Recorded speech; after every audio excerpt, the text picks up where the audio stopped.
I've got to win. Well, Please go for it, girl. I've got to win. Well, I got a sticker down at Sun City, so I'm very happy about that. How much But did that sticker cost?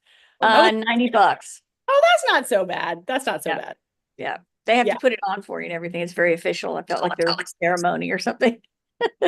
But You my did a win video. is that pushing and pushing to get this deal closed tomorrow. It's going to happen. Good. It's been a journey. I've got one more that's crazy with the tenant is getting evicted out of the property and we're trying to close and try to get the VA loan done Yeah. and bring the police in and have an escort to go there to make sure we can get But you did it. And I think the other one with that is that's a referral from the West Coast. An EXP agent within Fast Forward Movement referred you that client. So I think that's a win too, is that was, they found you through the organization. They are an EXP agent within Fast Forward Movement. And I think that that's a really beautiful connection. this. Yeah. Well, we're really proud of you. Do you want to, just to give everyone a little perspective, when did you start and how many units have you closed and have under contract? I started in February officially, and I have 4 units closed, 2 more to close. So Wow. 6 total. That's great. Perfect. Okay, anybody else got any wins before we kind of jump in?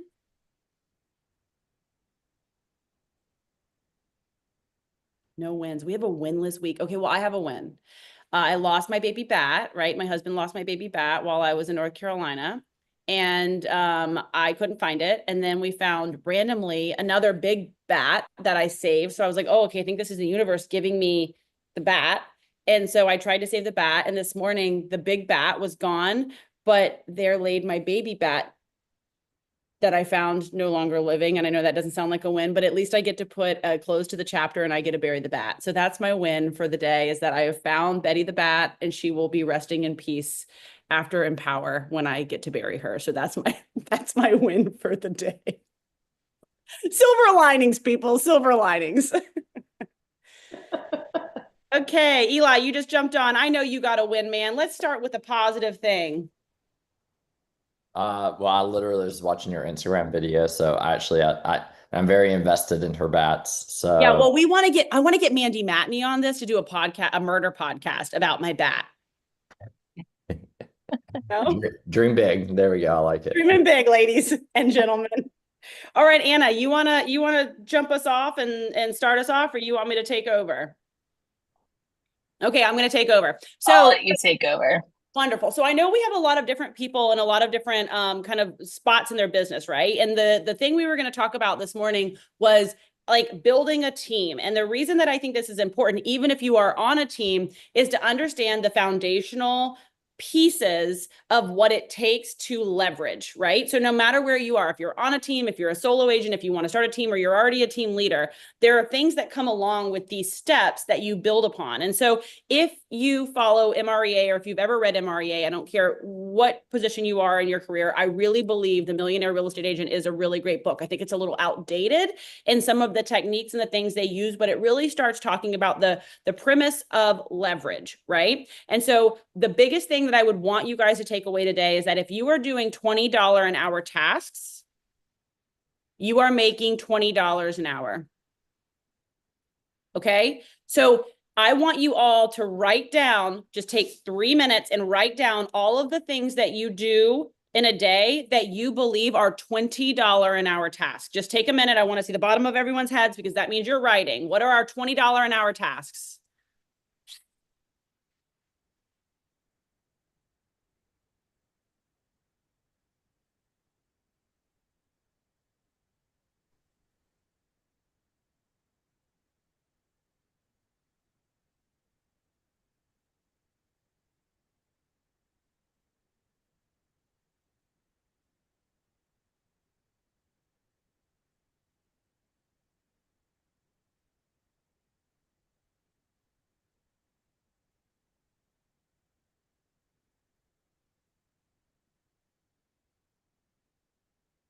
All right, while we're writing, does anybody want to start kind of throwing out a few of their things, and let's see like if we can give other people ideas of things maybe they missed or they're not thinking about? Who wants to go?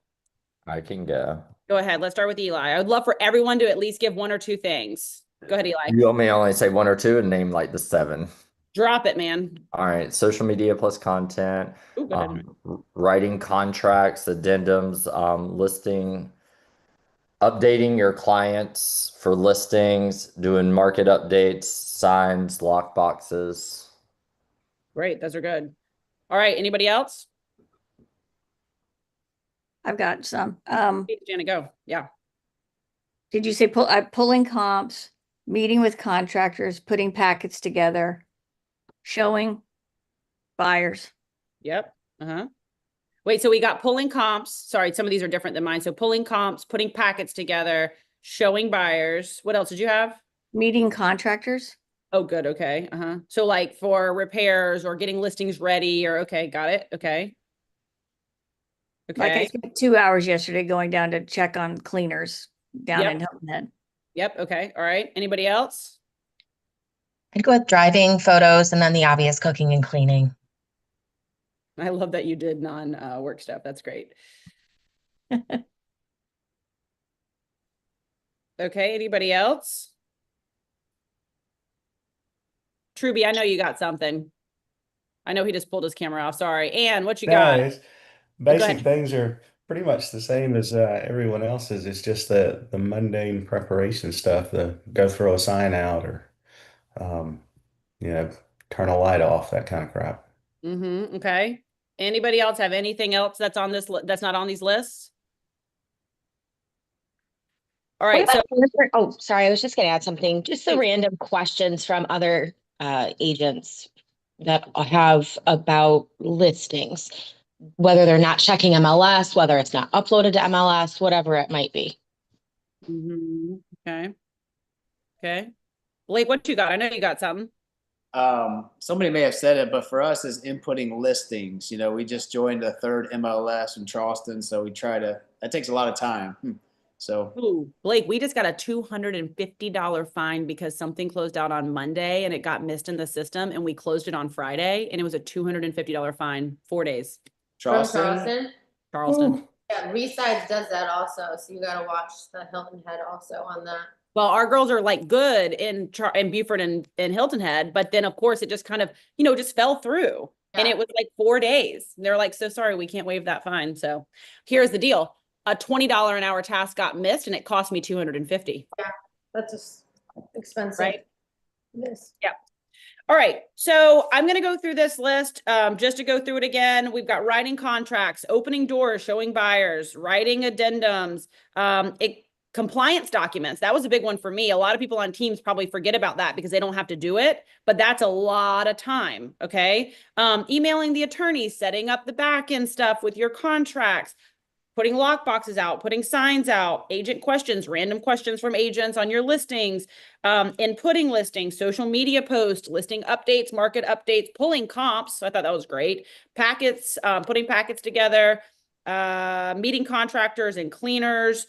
And then we've got Val's, I love the perspective, driving, photos, cleaning, doing prep work for your listings, signs, and turning off lights. All right, so with all of that being said, how much of our days, agents on teams or even solo agents, how much of our days do you feel are percentage-wise are taken up by these $20 an hour tasks? Personally, I'm probably at 30%. I was about to say 40 to 50. I was gonna say 50. 50. Yeah. And so if you're on a team and we've got like Greco group people chiming in on a team, like you're not doing your lock boxes, you're not doing your signs, you're not doing compliance, you're not, right? So a lot of these things are already pulled off and we still have a bulk of our time being put into those items because that means if we're not doing negotiating contracts, lead generation, lead follow-up, script and role play, right? Setting appointments. Those are the 5 money-making tasks. And if we're not focusing on that, it's going to be really hard to get the business to grow. So we have to look at these things. Like for instance, I am meeting with somebody today at 11:45 to go over kind of like a secondary assistant, right? Like what can she do? But the whole point of that was I need a list of 15 items that I could say, these are the things that I need you to take off of my plate. The difference here is that 1, you have to coach and train that person. And 2, you have to realize, well, 1, you're going to pay her, but 2, you also have to realize like you have to give that person the tasks. You can't hire them and then just be like, oh, I'll just do it. or it wasn't done, I'll just do it. Because that's a big thing for me. I'm very much like, well, if it's not done fast enough, I'll just do it. And so it's a really hard thing to train your brain, especially as you grow into a leadership role, to say, okay, somebody else is going to do it and you can trust the process. And so what I would say is the first step to leverage is finding the who. You know how, find the who. So if you're looking to scale a team and you don't have team members yet, first step would be find your transaction coordinator. That's the first step to help you pull off your time and leverage that time to be able to put your time into the 5 money-making tasks. Then when you get bogged down again, the next step would be going and finding a showing assistant, a showing partner. I think people jump to being to buyer's agents way too fast, whereas we as solo agents and as team agents on teams growing our business into micro teams, we focus so fast on, I just need somebody to open that door. No, what you really need to do is focus on the belly-to-belly sales, on setting the appointments, the lead generation, the lead follow-up, those 5 money-making tasks. We jump way too fast to giving our business away. And that really includes people showing the house, because the best appointment starts way before that door opens with a buyer or a seller. And so like, we're pulling comps, I think is great. I love that response. My only nuance to that is like, okay, you just got to make sure that you know the comps, right? Because when that VA or that person pulls those comps, you're like, wait, hold on, those are not right, or whatever, right? And so we don't want to pull ourselves out of the highest knowledge part of it. And we don't want to throw ourselves into, well, I just want somebody to go show those houses for me. If you are constantly drained by showing houses, you probably should shift your focus to being a listing agent. And I don't know if you agree with that or not, right? But like 100%. If you're feeling like I need somebody to open doors for me, I don't necessarily know if it's because you have so many buyers. It's probably because you don't love working with buyers.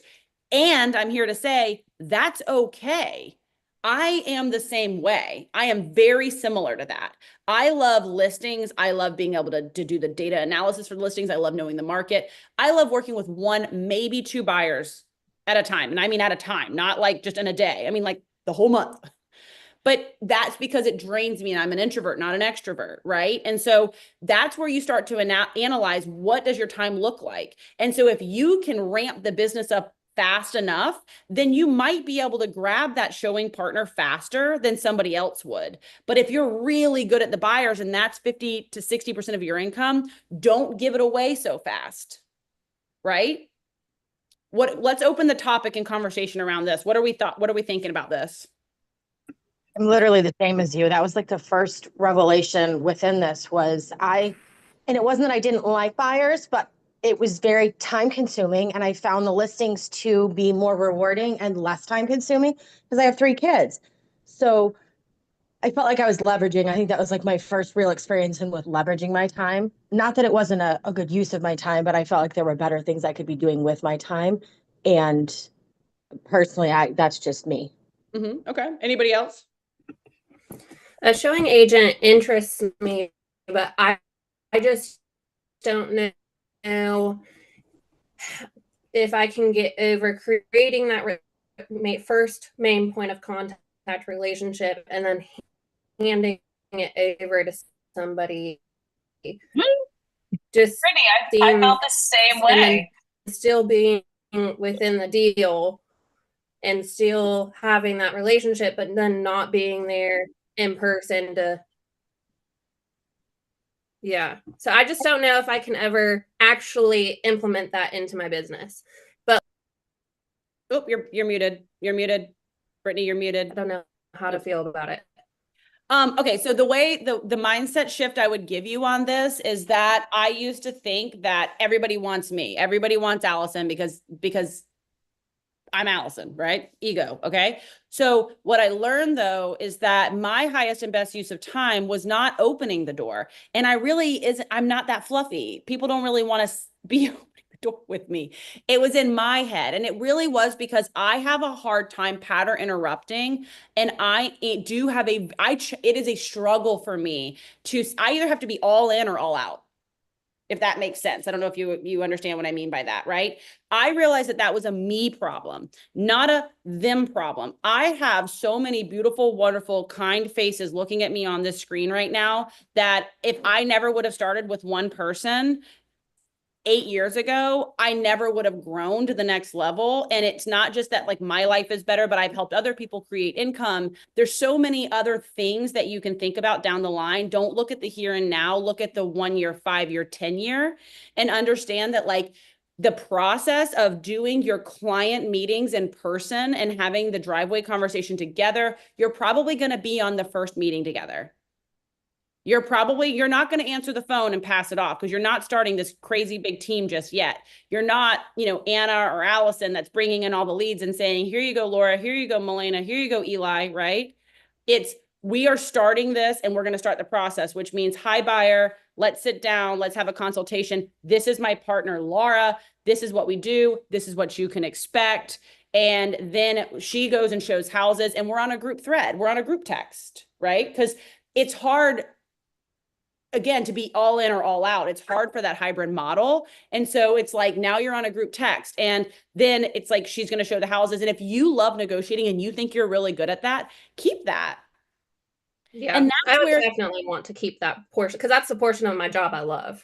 right. Then keep that. And yeah. then here's the thing. Then your buyer's agent or your showing assistant is on to the next one because she's going to get bogged down if she's having to then show and negotiate and do the contract. She never deals with them again. If that's how you want to structure it, she's showing them, she's still warm fuzzies. Maybe she shows up to closing with you because like they loved her through the process, but you're done. She needs to go on to the next task and the next client because your goal while you're letting her open doors and paying her to do so, right? And usually, so you're aware, this is not like when you get to this level, this is not like, hey, will you open the door for me? I'll pay you $20. No, it's like, hey, the first contact, depending on how you structure it, you might want to say, I'll pay you $250 so that there's income coming in for that agent.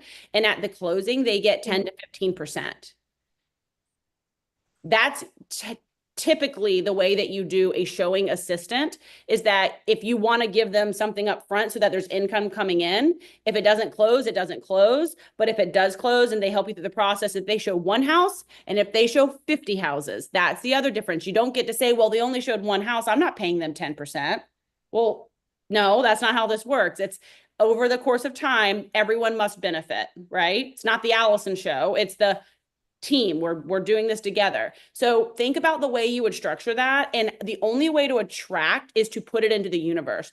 There are so many team leaders out there that are like, we just can't attract. I can't attract. I mean, I've got Miranda, who was my coordinator on this, and she's now our agent and sales manager. And I used to sit with them and be like, I can't recruit. I don't know why we're recruiting. And if I look back 5 years, it's because I wasn't telling anybody that I was recruiting. I wasn't telling anybody that we were hiring. So you need to put it into the universe, what you're looking for. Victoria did this about 8 months ago. And she said, I need people in Charleston.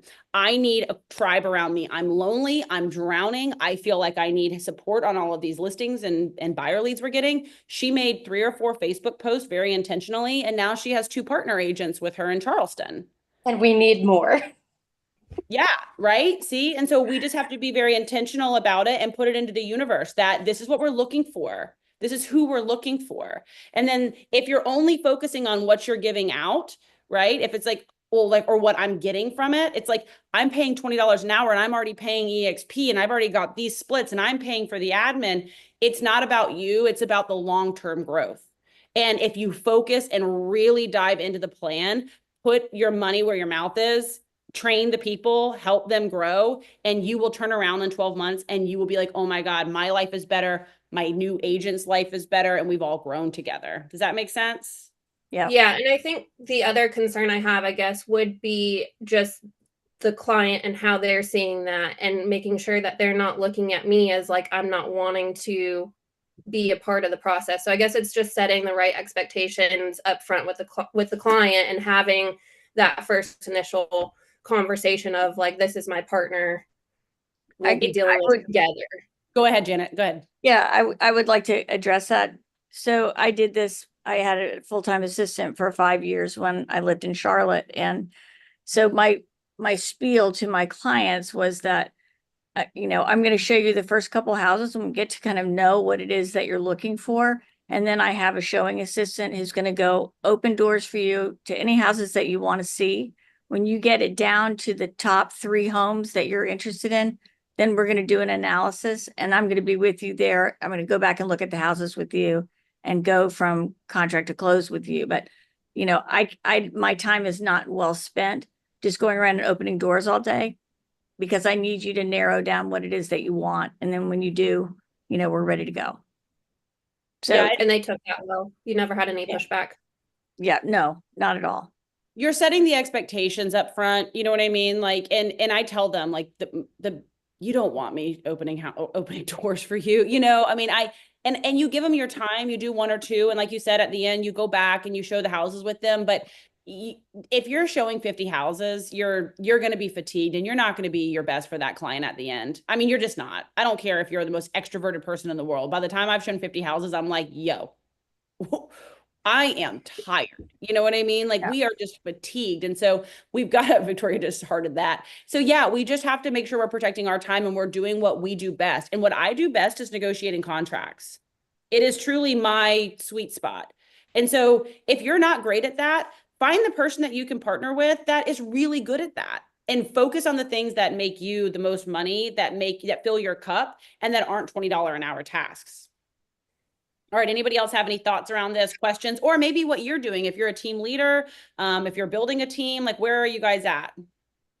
I was just going to say on the other side of it, right? Because I think the big thing right now is if we can show people what's on the other side of something, we can win. So Brittany, on the other side of this is I felt the exact same way. It's the reason why our team exists is I did the same thing. I was like, oh my gosh, they're never going to want to. I have text messages in my phone from personal family friends, from past clients, from people saying, oh my gosh, Brittany is so great. Oh my gosh, Kristen is so great. Oh my gosh, Wendy is amazing. Oh my gosh, thank you for introducing us to Mary. Like I have the messages on the other side. I literally have one from my high school boyfriend, his dad, who called me to do something, and Kristen's working with him. And literally, like he texted me and was like, "Kristen's so great! Like, what an amazing thing you have going." So, like that is the other side of it. It has to do with the initial script. If you fumble the initial script and you make it seem like you're just doing a handoff, it does not work. If you help them understand your business model, that your business is growing and that them being in your ecosystem is allowing your business to grow, that's a really big thing too. It's usually met with a lot of like, oh, this is really great. And just like Allison said, if you know your value proposition and you know what you have to bring to the table, and I know that it's not opening doors anymore, I've moved past that as my job as a realtor, opening doors. I know that's not where I'm best served. And to those of you say, well, who's going to go show my houses? We have an agent on our team, Jordan Golden. She's amazing, super great gal. She came to my office 3 weeks ago. I was like, I just want to show houses. Is there a model where I can just show houses? Please don't forget, there's a lot of people that get into real estate because they actually love houses. I am not one of them. And they love going in and looking at houses and doing things in houses that I would rather die. So just because it's not for you does not mean there's not someone that it is for. And so I think that's really important is we always look at things from our own perspective. This is why these groups are so important. Tap into someone that's got a different perspective that can show you the other side of it. It's very possible in our team. We are working on getting Jordan in capacity to be able to go and pick up showings for you guys. And we'd like to hire a couple more people like that because we know on our team, we need to find some leverage for you guys as well. Yeah. Okay. So step 1 is put it into the universe, attract what you're put it out there, what you're trying to attract, right? If you're sitting here on this call saying, I can't recruit, I can't find somebody to do this. I can't, guys, last week I had a call with one of my agents on a Wednesday that said, this is what I need. And I said, shit, I need that too. And then literally I started just putting it into the universe. I started talking about it. And by Friday, I had a lunch set for today for the person that is going to solve the problem that I am looking to solve. But the first thing you need to do is analyze what is the problem? What problem am I trying to solve for? And then the second thing you have to do is get out of your own way, because that's the biggest thing. We're all in our own way.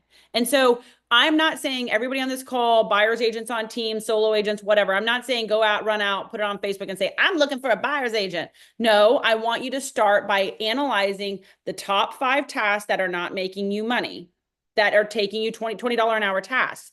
I have a cleaner showing up today at 11 o'clock. She cleans my house every Wednesday. That's a $20 an hour tasks. I can't do that for myself anymore, because cleaning my house means I am not going and working, and I'm not doing the 5 money making tasks, right? So find your problem, put it into the universe, hire for it. If it is costing you more than $20 an hour, I would say probably pause and figure that out. But you can start to scale. And I would think that social media post, writing your contracts, I think is a really big one. If that doesn't bring you joy, opening the doors after you've met with the client first, writing addendums, putting lock boxes and signs out. Those are the big ones that take the time, and figure out how to get that off of your plate. And it should only cost you, you should be starting with $100 to $200 a week. And that should be coming back to you tenfold. That $20 an hour that you're passing off and paying should start bringing you back like $400 an hour if you're doing this correctly. Okay. So admin staff, I know a lot of people on this call already have that. And then secondly, I would say, let's start looking at what our showing assistants look like. Does anybody have a team, or where they are? If you've already got that admin, even if you're an agent on the team, I know some of our agents have admins, and then people that are already running teams, do they have like what the next level looks like? Does anybody want to talk about that? Or are we all at this level here and we can keep talking? I just don't want to go too far into the realm of what building the team looks like if we're staying here and we want to stay in this space a little longer. Okay. How about questions to guide the next part of this? We've got probably 5 more minutes. Does anybody have a question specifically? Or if they don't want to talk openly on this forum, I want to invite you all to call me or text me. Well, my phone's been in SOS mode for 24 hours, so actually you cannot call me, but text me. I don't know how to get it out. I got to go to Verizon. But text me and we can set up a call. If you want to go further into building and scaling, I'm happy to do that. Agents on teams, team leaders, wherever you are, I will happily do that. I'll put my number in the chat. I think everyone should have it, but give me a message and we can go from there. All right. I need somebody to give me something that I can solve their problem. Yes, all right. Hey, so when you're saying 10 to 15% to showing assistant, is that just, are you doing that like across the board, or only to the ones that they show, and then that's like noted in follow-up boss, or like how are you kind of structuring it, if that makes sense? Yeah. So like if I was partnering with an agent, and I'm talking about like 5 years ago, if I could do it all over again, right? Mm-hmm. Well, if I would do it all over again, I would do it exactly the same, because you are all in my world now, and that would change the trajectory of the world, and I wouldn't want that to happen. That's sweet. I could go back and say, let's figure this out. Thanks, Anne, for that. I know you watched my brain go on that one. So I would say that starting over, if I didn't want to create what I created and I wanted to just kind of start slow and scale up, I would say that you want an agent that you need to give them some kind of benefit to want to work with you, first and foremost.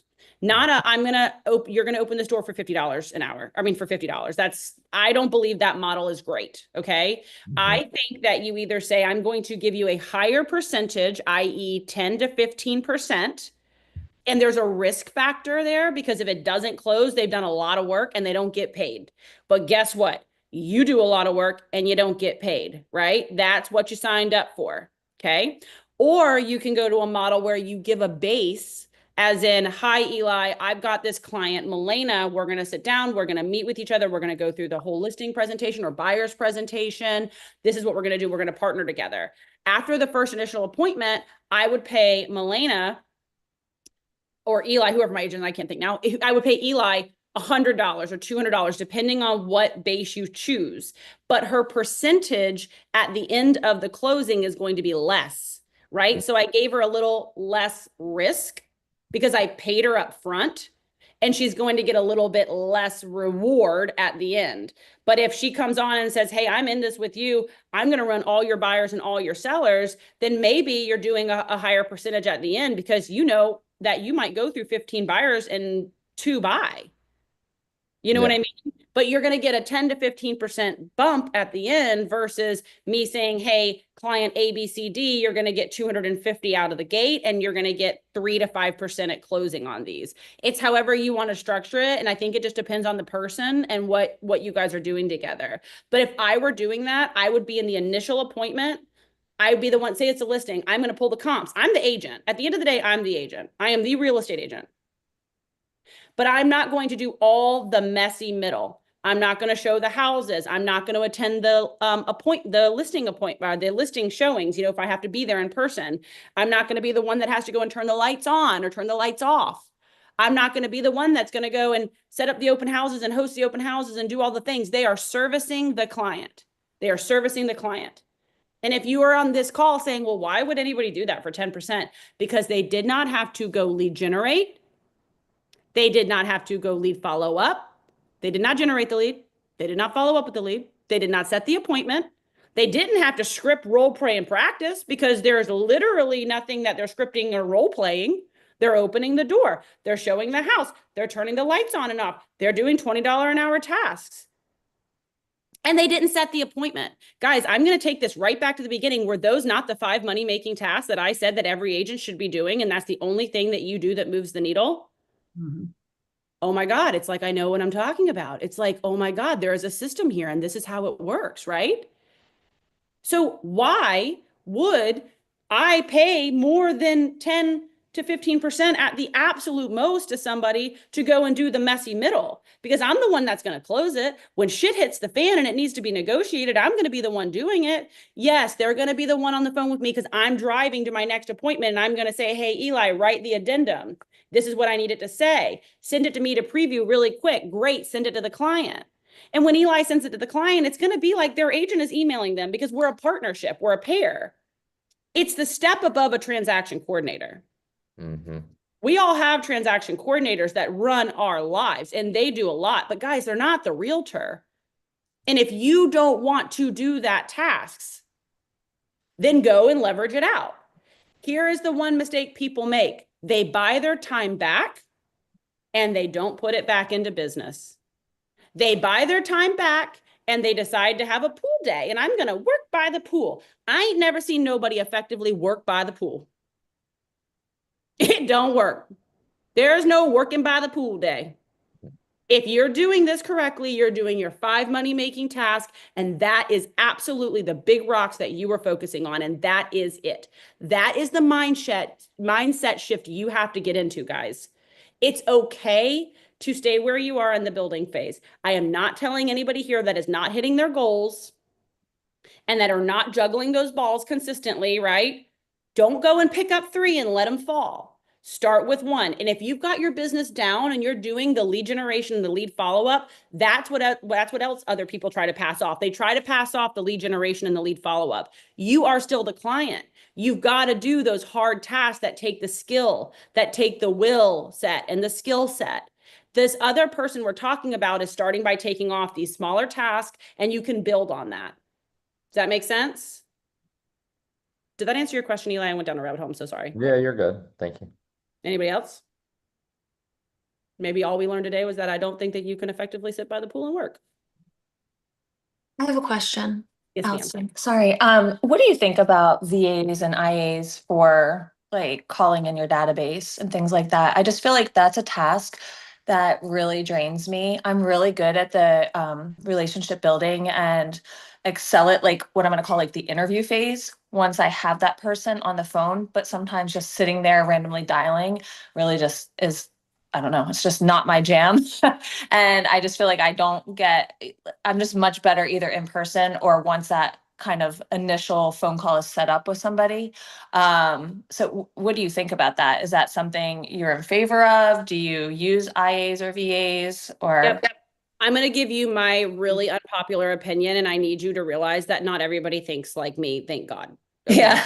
So here's what I believe. I believe that we are not connecting with our databases correctly. I believe that we are not creating authority and we are asking people to literally marry us and have our babies before they know who we are. I gave this speech at the Crystal Coast conference, okay? Mm-hmm. Why would I marry you and have your baby right now, Mary? I know nothing about you.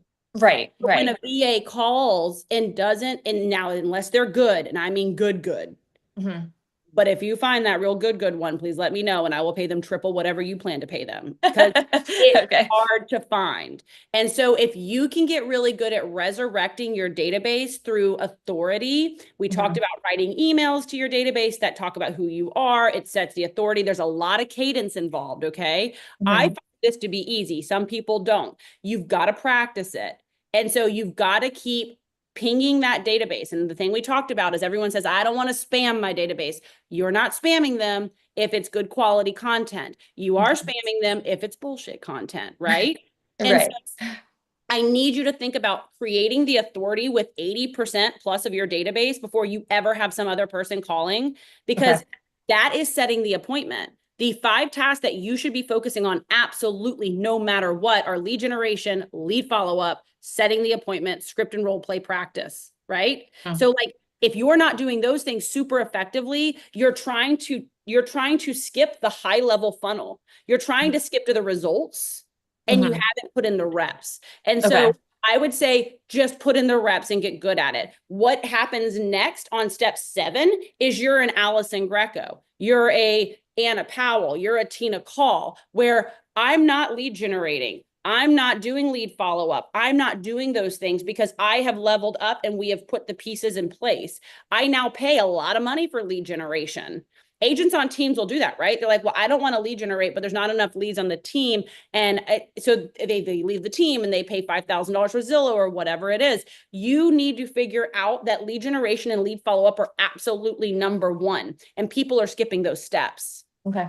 They're skipping those steps. Everyone wants to jump to the result.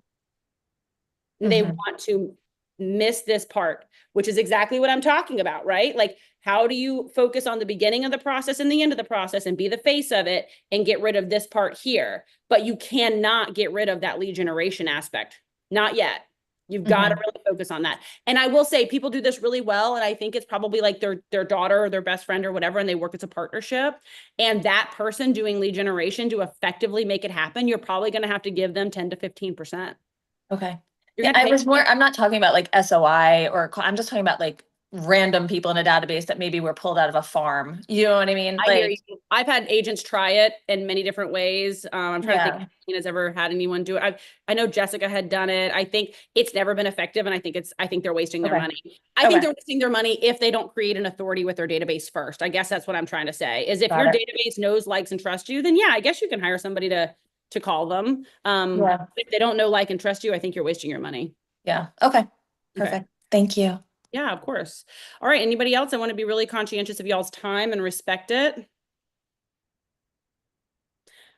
Okay. All right. Well, I hope this was helpful. I am so excited because the first Wednesday of every month, Blake Rule is going to be coming on. We're going to start with a 3-month in a row, and he is going to be doing take over your market with listings. He's got over $330,000 in potential GCI from his, I think, 28 listings that he has live right now. That's not including the, I don't even know, 30 he's closed this year already. And so I'm super excited that our partners are willing to step up and come and open their playbooks and teach and train other people. So I just want to say thank you very much to Blake and Megan on that. They have been super consistent and I'm very proud of them. So I am also proud of all of you for showing up today. And if you need me, again, shoot me a text because I can't receive phone calls.